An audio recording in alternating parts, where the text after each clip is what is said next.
Assalamualaikum warahmatullahi wabarakatuh. Selamat sore semuanya.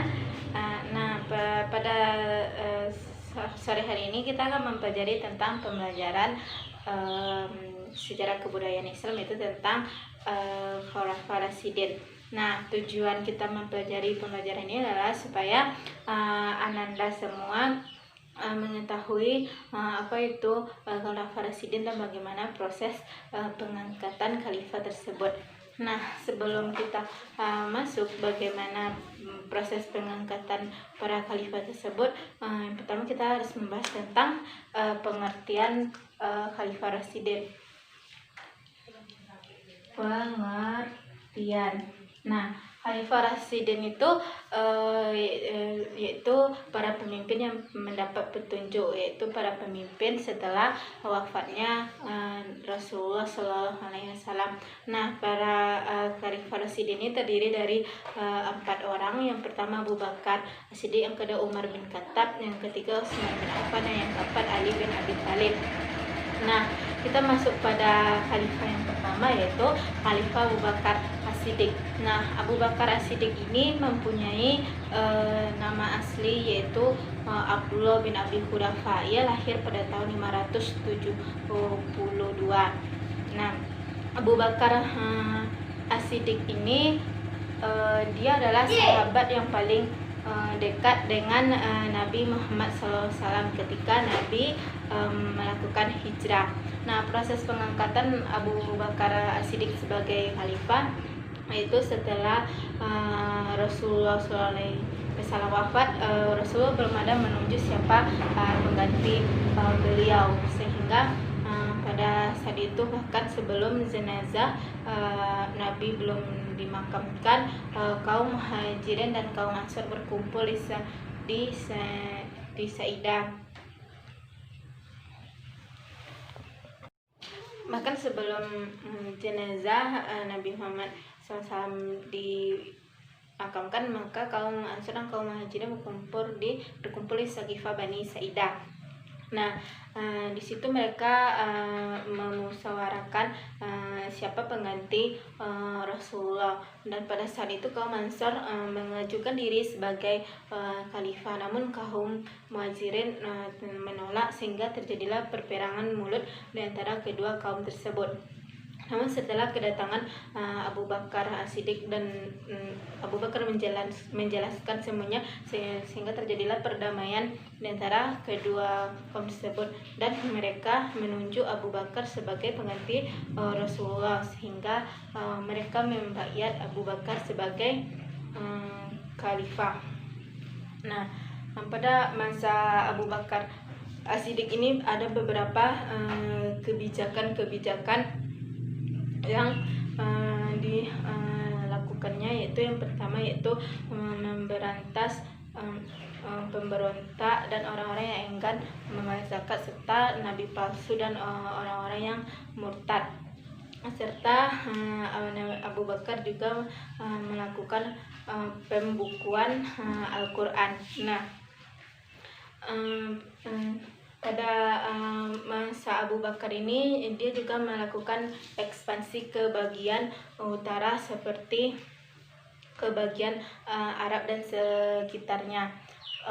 Dan pada masa Abu Bakar As-Siddiq ini juga terjadi perperangan Ridha. Perperangan Ridha ini adalah perperangan dalam memberantas orang-orang yang enggan membayar zakat dan nabi-nabi palsu. Nah, pada peperangan Ridho ini suku bangsa Arab dan Hijaz dan yang lainnya melakukan pemberontakan, dan mereka kembali ke agama nenek moyang mereka sebelumnya, yaitu menyembah berhala. Mereka mengatakan bahwa mereka berkomitmen hanya dengan Nabi Sallallahu Alaihi Wasallam, dan sekarang setelah Nabi wafat, maka komitmen tersebut tidak berlaku lagi. Itu pendapat mereka, sehingga Abu Bakar Siddiq melakukan perperangan terhadap kaum-kaum tersebut.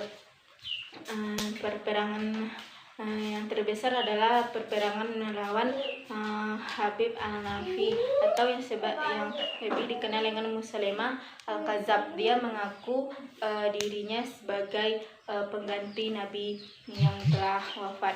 Itu perperangan terbesar yang terjadi di masa Khalifah Abu Bakar As-Siddiq. Nah, Abu Bakar As-Siddiq ini wafat pada tahun 13 Hijriah karena sakit. Selanjutnya kita bahas adalah Khalifah Umar bin Khattab. Khalifah Umar bin Khattab ini dia memiliki nama Umar bin Khattab bin Nafil bin Abdul Uzza.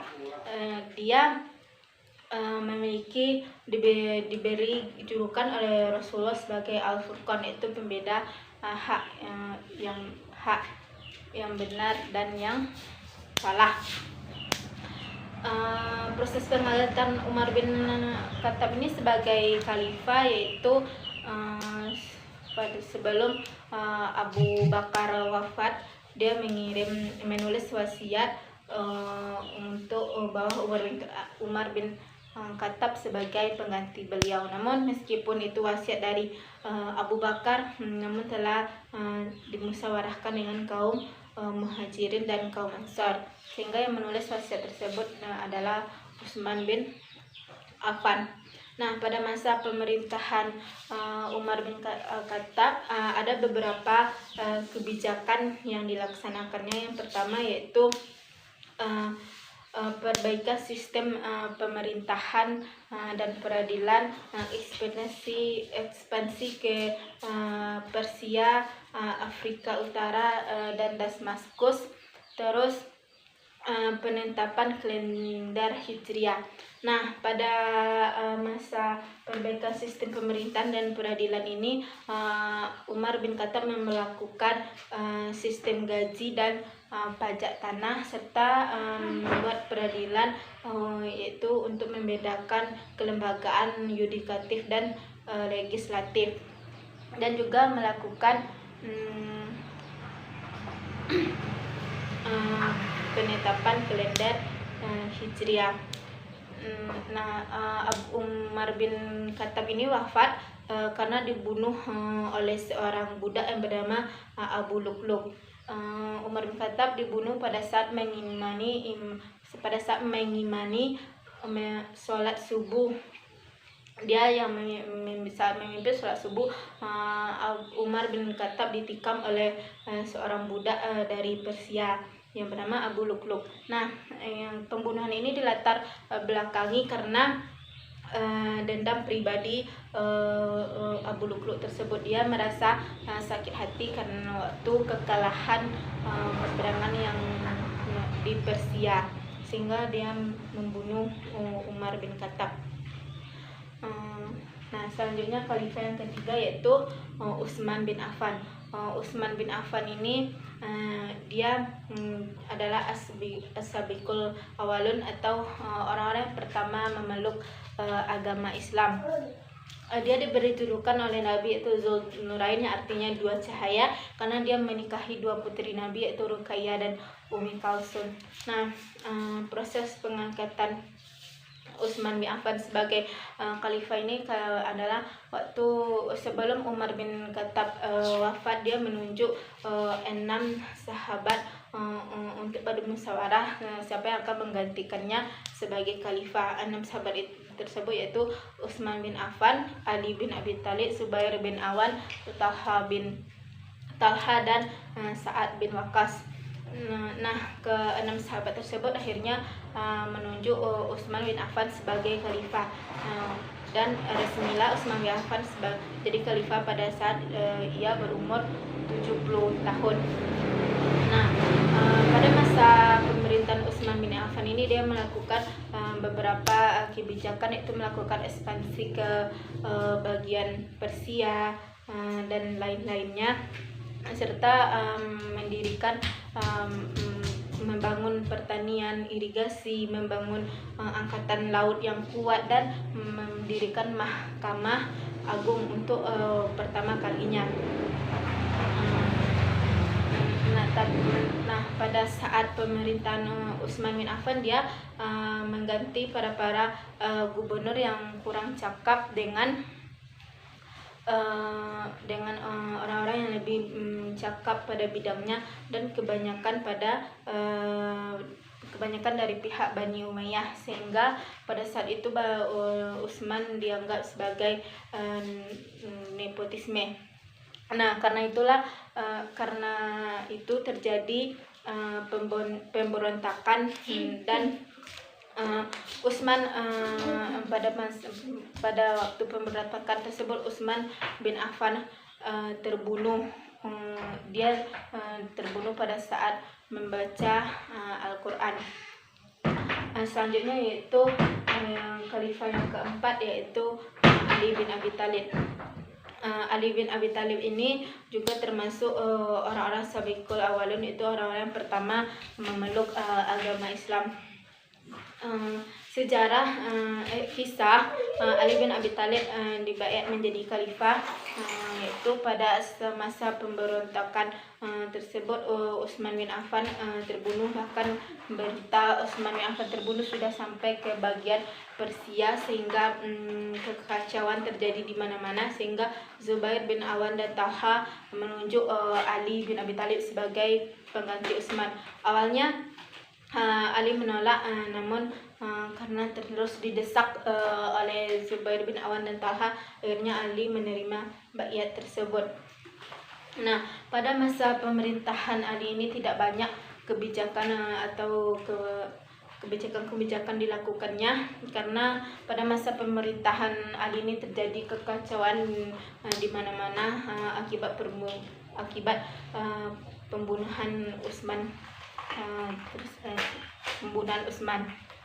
Nah, pada masa Khalifah Ali bin Abi Thalib ini untuk pertama kalinya terjadi perang saudara antara kaum muslimin, yaitu perperangan antara Ali dan si Aisyah. Peperangan itu untuk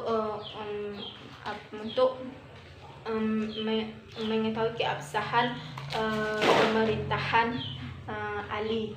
Nah, dan peperangan tersebut dimenangi oleh pihak Ali. Selanjutnya adalah peperangan Siffin, yaitu peperangan Ali dan Muawiyah. Muawiyah menolak untuk dipecat dari jabatan gubernurnya, sehingga dia melakukan peperangan dengan pihak Ali. Peperangan tersebut dimenangi dengan cara peristiwa tahkim di Daumatul Jandal. Namun pengikut Ali menolak keputusan tahkim tersebut, sehingga ada sebagian pengikut Ali yang keluar dari pimpinan Ali yang disebut dengan kaum Khawarij. Nah, kisah Ali dia dibunuh, kisah kematian Ali, yaitu Ali dibunuh oleh seseorang bernama Abdurrahman bin Muljam. Dia dibunuh pada saat mengimani sholat subuh di Masjid Kufah. Pada saat itu Ali berumur 63 tahun, dan dia dimakamkan secara sembunyi-sembunyi. Dan ada beberapa kebijakan Khalifah Ali itu, yaitu dia hanya memecat gubernur yang salah menggunakan jabatannya. Nah, mungkin hanya itu penjelasan Ibu pada sore hari ini. Kita ucapkan hamdalah pada pembelajaran sore hari ini, dan assalamualaikum warahmatullahi wabarakatuh.